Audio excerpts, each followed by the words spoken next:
Sa video na to, we're going to Hungary kasi yung ngipin ko. Yung braces ko kasi natatanggal na.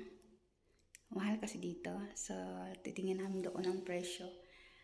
Hindi na kasi ako makabalik sa Abu Dhabi, sa UAE kasi to eh. Sa Arab country ko yung ginawa to, mga brace ko. So, dito sobrang mahal. So, we're deciding to go to Hungary. It's just 1 hour from Vienna to Hungary by train. So, already. So, dito na kami sa stasyon ng train. Paakyat na kami kasi ilang minuto na lang para aalis na yung train. So, at least nahabol namin. Guys, finally nakaupo na ako. Papunta na kami ng Hungary. Grabe yung ano namin. Every time talaga magbiyahe kami, lahat takbo.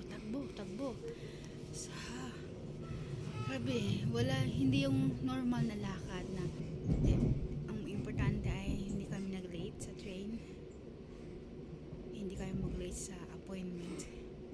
So, yan, asawa ko andyan. Yes, At least are good, cocky. yeah, at least we are good. Sit now. Always works. Don't ask how, but it works. Can sit and relax. Relaxed. Relax is good.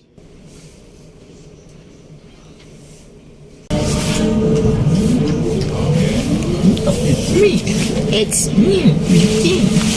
so nag-transfer kami ng train, naging green instead of together. red. Squeeze out Ang asawa ka naman yun na. press it out. Oh my god, I have big chicken.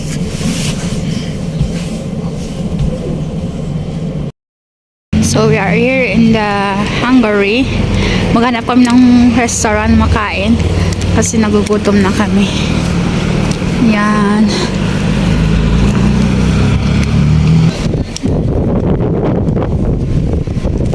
So while we are searching for a restaurant, we found a nice view to take a picture and video. So nagpipicture muna ako kasi mayroon naman akong photographer, charot.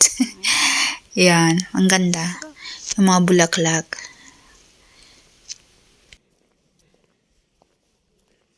They are taking pictures.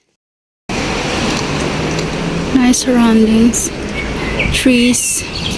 So, dito yung restaurant.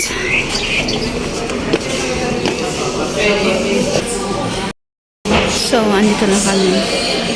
Gutom. Umorder ako ng goulash. Try ko yung pagkain nila. Goulash is beef. Ito po yung goulash. Mainit-init pa. Tapos ang partner. Specialty daw nila to dito. So, try natin. Finally. Oh, yeah. We went to the other side and then we just go walk to this dental clinic. Dr. Toka. Kasi walang ka-taxi-taxi. So, we walk around. We're already here.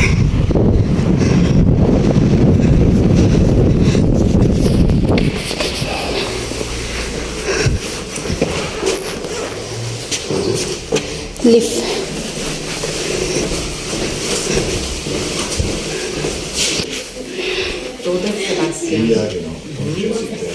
Nag-scan sa ngipin ko at saka picture para ako nahiya kasi nakita ko sa picture sobra siyang yellow yung ngipin ko. Yellow.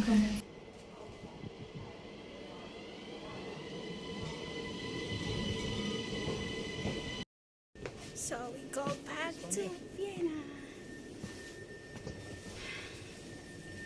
Nice color green.